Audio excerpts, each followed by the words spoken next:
Fala pessoal, tudo bem? Meu nome é João Augusto, monitor M2 aqui da Biomorfomicroisto e colega de vocês do quarto semestre. E é com imenso prazer que venho falar um pouco para vocês sobre a histologia do córtex cerebral e das células da glia.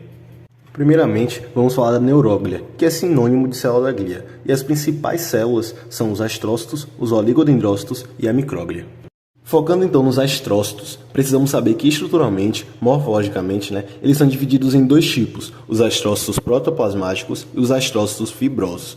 Os protoplasmáticos têm prolongamentos mais curtos e muito mais numerosos e acabam predominando na substância cinzenta. Já os astrócitos fibrosos, eles têm prolongamentos bem mais longos e menos numerosos em comparação com os protoplasmáticos. E esse tipo vai predominar na substância branca. Mas preste atenção, eu estou falando de predominância. Então, caso você que está me ouvindo pegue uma lâmina histológica de substância cinzenta e acabe vendo isoladinho de todo mundo ali, um astrócito fibroso e venha me condenar, calma. Isso aí é fim didático, galera, que a gente generaliza, mas você pode acabar encontrando, uma vez ou outra, um astrócito fibroso, por exemplo, na substância cinzenta e um protoplasmático na branca, mas não é comum, tá bom?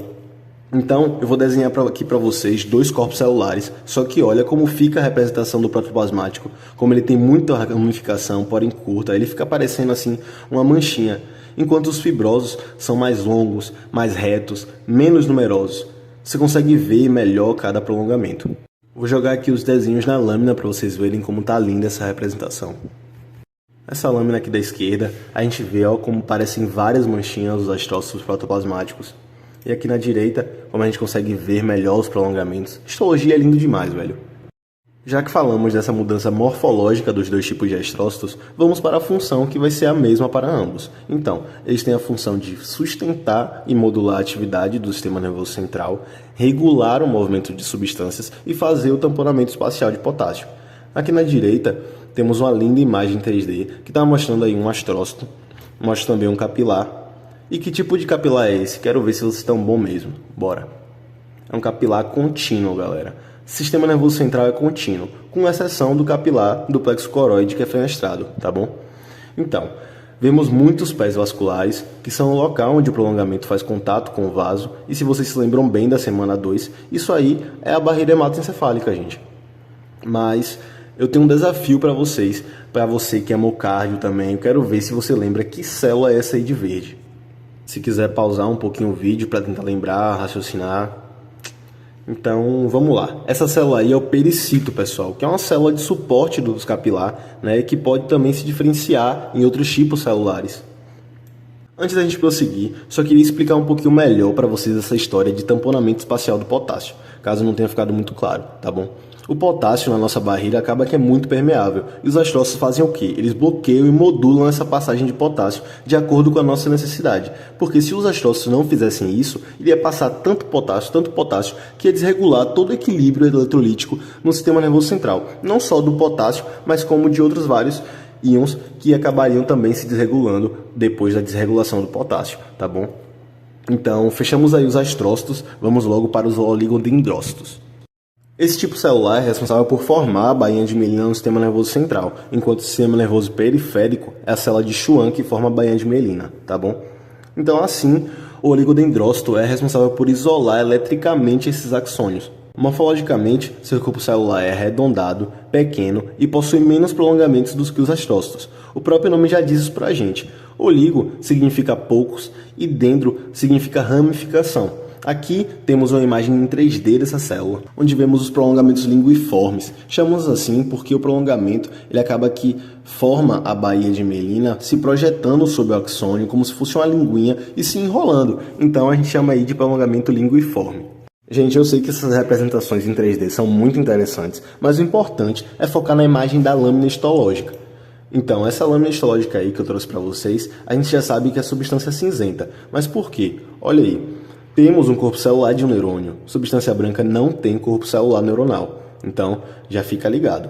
Do lado dele, temos aí indicando pela seta os oligodendrócitos. Na histologia, a gente vê, na maior parte das vezes, o que chamamos de halo claro perinuclear, que é essa região clarinha aí ao redor do núcleo. Nessa lâmina que vimos, não conseguimos identificar os prolongamentos, porque realmente na hemotoxilina e eosina é complicado, mas em impregnação metálica vemos melhor. Vamos lá. Todas essas células apontadas são oligodendrócitos. Acredito que aqui ao redor, essas células pequenas e achatadas sejam a micróglia, mas calma que já vamos falar já dela. Antes da gente prosseguir, vale a pena ressaltar uma frase de um grande filósofo histológico contemporâneo que dizia: um oligodendrócito pode contribuir para formar a bainha de mielina de vários axônios, assim como um axônio é formado por contribuições de vários oligodendrócitos.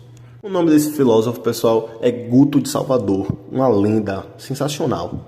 Mas brincadeiras à parte, gente, isso é muito importante termos em mente, visto que pode vir uma pegadinha e a maior parte das pessoas, quando pensa nessas células formando a bainha de mielina, pensa que forma toda a bainha de mielina, mas isso não é verdade. São vários oligos contribuindo com vários axônios.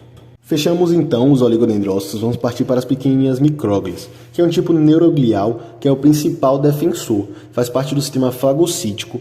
Possui morfologicamente um corpo celular pequeno e achatado, com ramificações que também vão encontrar os antígenos. Aqui eu vou juntar o desenho com a lâmina para vocês verem como é que se dá essa configuração da micróglia, mas vamos se aprofundar um pouquinho melhor no que é essa ativação que eu estou falando. Vamos explicar melhor. Na imagem temos uma micróglia e um patógeno, certo? Tranquilo. E a ramificação vai encontrar o patógeno e essa micróglia vai ser ativada. Isso faz com que ela mude sua conformação para que fique melhor fagocitar o agressor. Então o que vai acontecer? Ela vai encurtar seus prolongamentos, ela vai crescer e ficar arredondada para fagocitar esse patógeno que ela entrou em contato, tá bom? Então é isso. Fechamos a micróglia, certinho? Então já vimos os três tipos principais. Existe uma célula da glia também, que não citei aqui, que vocês já viram na semana 2, que são as células ependimárias.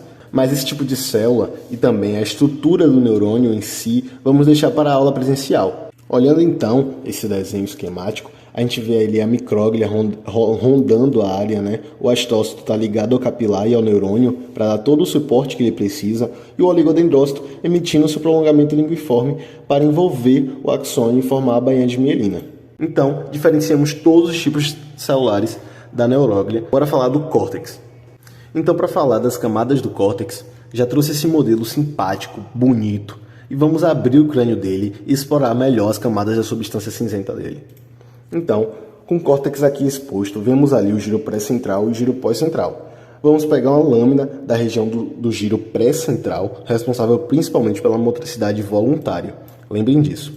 Lâmina em mãos. Olha que coisa linda, vamos ampliar e começar a falar melhor das camadas. E se eu te disser que o córtex possui 6 camadas e elas estão todas aí nessa lâmina, não me taque em pedras, tá bom? Essa divisão em camadas não é exata, é dividida pois ao longo do córtex temos locais com diferentes tipos de neurônios e concentrações diferentes desses tipos de neurônios. Então, lembrem, existem 6 camadas do córtex cerebral. A primeira de todas é a molecular. A característica dessa camada é que ela tem poucas células, ou seja, ela é pouco celularizada e tem muitos prolongamentos e muita sinapse também. A célula mais concentrada nessa região é a célula horizontal de Kajal, a qual emite seus axônios e dendritos lateralmente nessa camada. A segunda camada é a granular externa, tendo como principal célula a célula granular, que tem dendritos curtos que se ramificam perto do corpo celular e axônios que fazem sinapse com as camadas próximas. Uma característica importante da camada granular é que elas são as chefonas no quesito aferência. Então, os locais como giros pós-central, devido ao córtex somatosensorial, e no subcalcarino, devido ao córtex visual, essa camada vai ser bem maior em comparação com a lâmina que estamos vendo, uma vez que essa é de uma região eferente.